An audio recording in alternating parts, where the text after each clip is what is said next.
जी, बिस्मिल्लाहिर्रहमानिर्रहीम। अस्सलाम वालेकुम। इय्याका नअबुदु व इय्याका नस्तईन। आज हम डिस्कस करने जा रहे हैं कि पाकिस्तानी पासपोर्ट के ऊपर यूके एलटीडी के साथ आप टिकटॉक शॉप किस तरह से क्रिएट कर सकते हैं। चंद चीज़ें हैं जो मैं आपके साथ पहले डिस्कस कर लेता हूँ, फिर हम अपनी स्क्रीन पे जाते हैं कि हमने टिकटॉक शॉप किस तरह से रजिस्टर करनी है। सबसे पहले आपने एलटीडी रजिस्टर करनी है। एलटीडी के लिए आपने यूके का एड्रेस लेना है। अच्छा, अब एड्रेस अगर आपके पास फिजिकल अवेलेबल है, कोई आपका रिलेटिव है जानने वाला, तो आप उसका यूज़ कर सकते हैं।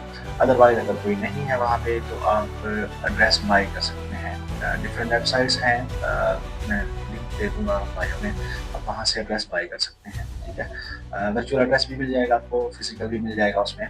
तो जब एलटीडी आपने रजिस्टर करनी है तो उसमें आपको फिजिकल एड्रेस मस्ट चाहिए। वर्चुअल एड्रेस अगर आपका चेंज है, फिजिकल एड्रेस चेंज है तो आप चेंज कर सकते हैं। अदरवाइज आपके पास फिजिकल एड्रेस अगर अवेलेबल है तो आप ऑफिस एड्रेस भी वही रख सकते हैं और आप रेजिडेंशियल एड्रेस भी वही रख सकते हैं। अगर आपके पास वर्चुअल एड्रेस आपका ऑफिस एड्रेस है, फिजिकल एड्रेस आपका रेजिडेंशियल एड्रेस हो जाएगा।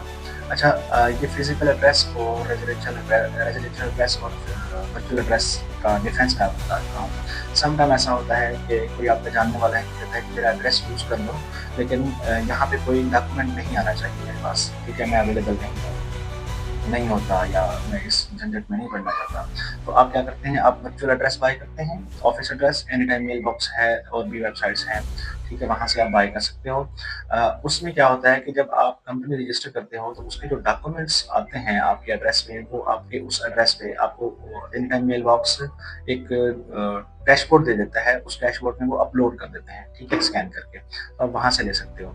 अच्छा, एलटीडी के डॉक्यूमेंट वैसे तो आप एचएमआरसी की वेबसाइट पे भी अपलोड होते हैं, वहाँ से भी डाउनलोड कर सकते हो, आपको ईमेल भी कर देते हैं वो। एक चीज़ आपको ज़रूरी चाहिए होती है, ऑथेंटिकेशन कोड।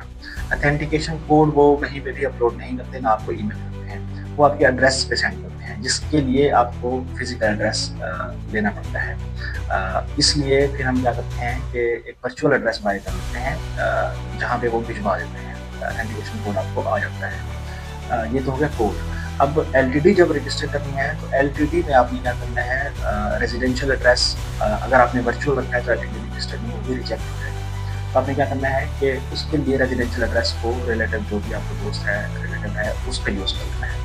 अगर वो नहीं यूज़ करना तो आपको वेबसाइट से वर्चुअल भी मिल जाएगा, फिजिकल भी एड्रेस मिल जाएगा, थोड़ा सा कॉस्टली पड़ जाएगा आपको, कॉस्ट आपकी ज़्यादा हो जाएगी। ये तो हो गई एलटीडी की बात। एलटीडी की मैंने वीडियो अपलोड की हुई है, आप वहाँ से देख के एलटीडी रजिस्टर कर सकते हैं। अब एलटीडी रजिस्टर करने के बाद आपने पाकिस्तानी पासपोर्ट के ऊपर टिकटॉक शॉप क्रिएट करनी है। अच्छा, पहले ये था कि मेरी पिछली वीडियो में आपने देखा होगा कि टिकटॉक शॉप क्रिएट नहीं हो रही थी, सस्पेंड हो रही थी। अब लेकिन ये है, टिकटॉक शॉप की पॉलिसी थोड़ी सी अपडेट हुई है, वो किसी भी पासपोर्ट के ऊपर आप बना सकते हो टिकटॉक शॉप, लेकिन आपका यूके रेजिडेंट होना ज़रूरी है। ठीक है, अब यहाँ पे एक ट्रिक है। यूके रेजिडेंट तो हम नहीं है, पाकिस्तान में बैठे हुए हैं। मैं टू बी ऑनेस्ट आपको क्लियर कर सारी गेम समझाना चाह रहा हूँ कि एक्चुअल में हम करते क्या हैं। आप पाकिस्तानी पासपोर्ट से कैसे उसको टिकटॉक शॉप को सस्टेन कर सकते हैं। उसमें हम क्या करते हैं कि पॉलिसी में यही है कि यूके रेजिडेंट ही होना चाहिए, लेकिन पहले ये था कि आप पासपोर्ट पे या ड्राइविंग लाइसेंस यूके का ही यूज़ करते थे। अब उन्होंने अलाउ कर दिया कि आप कोई भी पासपोर्ट, कोई भी ड्राइविंग लाइसेंस यूज़ कर सकते हो, लेकिन यूके रेजिडेंट हो। अब यूके रेजिडेंट आप नहीं है तो उसको कैसे प्रूफ करना है? उसको प्रूफ करने के लिए आपने प्रूफ ऑफ एड्रेस लेना है। जब आप टिकटॉक शॉप क्रिएट कर लेंगे तो फिर आपसे प्रूफ ऑफ एड्रेस लेगा। अब वो प्रूफ ऑफ एड्रेस आपका वो रेजिडेंशियल एड्रेस और आपका कंपनी एड्रेस जो है, जो आपने वर्चुअली बाय किया हुआ, वो देना है। वो कैसे देना है? प्रूफ ऑफ एड्रेस आपकी एलटीडी का डॉक्यूमेंट लेंगे, ठीक है, वो आप सबमिट कर दोगे। फर्स्ट पेज, सेकंड पेज पे भी आपका रेजिडेंशियल एड्रेस आ रहा होता है, वो भी ये सबमिट कर सकते हो, उससे भी अप्रूव हो जाती है। दूसरे नंबर पे आपने फाइनेंशियल इंस्टीट्यूट की स्टेटमेंट देनी है। फाइनेंशियल इंस्टीट्यूट की स्टेटमेंट का मतलब है बैंक स्टेटमेंट। आपकी जैसे ही एलटीडी रजिस्टर हो, एलटीडी की डिटेल के ऊपर आप वाइज अकाउंट बना लें, ठीक है, वर्चुअल बैंक है वाइज, उसमें आपका वो एड्रेस मेंशन हो जाएगा। आप उसकी स्टेटमेंट डाउनलोड करें, वही स्टेटमेंट आप टिकटॉक शॉप को अपलोड कर दें तो आपकी शॉप अप्रूव हो जाएगी। अच्छा, शॉप अप्रूवल तो आपकी वैसे पासपोर्ट पे भी हो जाती है, लेकिन फिर उसके बाद जब वेरिफिकेशन आती है तो उसके लिए आपको डॉक्यूमेंट रिक्वायर्ड होता है, प्रूफ ऑफ एड्रेस। तो ये सारी चीज़ें अभी हमने एलटीडी भी रजिस्टर कर ली, वाइज अकाउंट भी बना लिया, यूके की सिम भी हमने बाय कर ली। अब हम जाते हैं टिकटॉक शॉप क्रिएट करने। टिकटॉक शॉप क्रिएट किस तरह से करनी है, ठीक है? वेरी सिंपल है। पहले आपने क्या करना है, एक प्रॉक्सी बाय कर लेनी है या वीपीएस बाय कर लेना है। यूके की आईपी प्रॉक्सी सस्ती मिलेगी आपको, $2-3 में मिल जाएगी। वीपीएस आपको $10 में मिलेगा, ठीक है?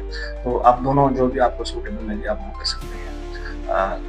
वो बाय क्यों करते हैं कि हम आईपी पाकिस्तान का यूज़ नहीं करना चाहते मेन अकाउंट क्रिएट करने के लिए, ठीक है? कॉन्फ्लिक्ट आ जाएगा किसी भी टाइम आपको, या अप्रूव नहीं होगी, या इन फ्यूचर आपको सस्पेंशन का सामना करना पड़ सकता है।